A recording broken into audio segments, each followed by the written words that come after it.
الم تر الی الذی حاج ابراہیم فی ربہ، کیا آپ نے دیکھا اس شخص کی طرف جس نے ابراہیم علیہ السلام سے حجت بازی کی تھی اپنے رب کے بارے میں؟ ان آتاہ اللہ الملک، اس لیے کہ اللہ نے اس کو حکومت دی تھی۔ یہ واقعہ ابراہیم علیہ السلام اور نمرود کا ہے۔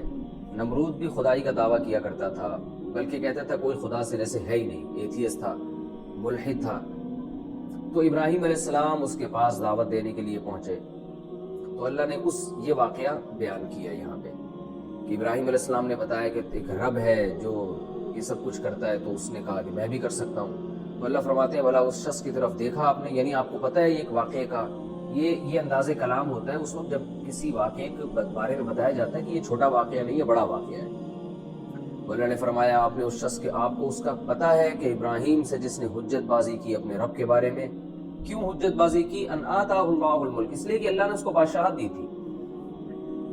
یعنی ہونا تو یہ چاہیے تھا کہ جب بادشاہت ملی ہے تو اللہ کا شکر ادا کرتا اور زیادہ اللہ کا فرما بردار ہوتا، لیکن اللہ فرماتے ہیں کہ نعمتیں ملتی ہیں نا تو لوگ اللہ کو اور زیادہ بھول جاتے ہیں بجائے قریب آنے کے۔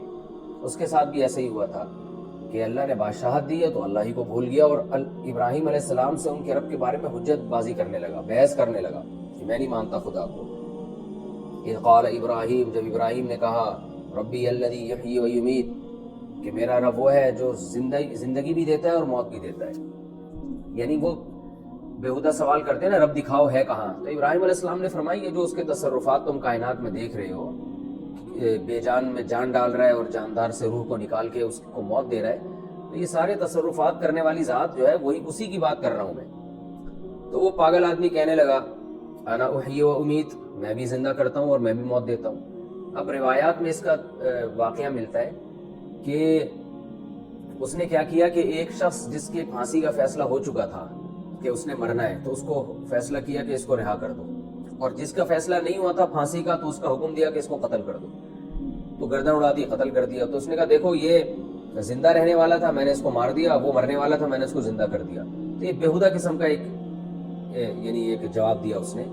حالانکہ ابراہیم علیہ السلام کا جو مقصد تھا کہ اللہ زندگی دیتا ہے، اللہ موت دیتا ہے، تو یہ مطلب نہیں تھا کہ اللہ گردنیں اڑا کے موت دیتا ہے، مطلب یہ کہ روح قبض کر کے موت دیتا ہے، اور بے جان چیزوں میں جان ڈال کے، روح ڈال کے اللہ ان کو حیات دیتا ہے۔ تو روح نکالنا اور روح ڈالنا یہ کسی کے بس میں نہیں ہے۔ ہاں کسی کی گردن اڑا دینا، کسی کو زہر دے دینا، یہ تو ساری دنیا جانتی ہے، تو یہ حضرت ابراہیم کی مراد ہی نہیں تھی۔ لیکن وہ گھنا بن کے کہ جیسے حضرت ابراہیم کا سوال سمجھا ہی نہیں ہے، تو ایسے بےہودہ اعتراض کر کے ان کے سوال کو ٹال دیا۔ ابراہیم علیہ السلام نے فوراً کہا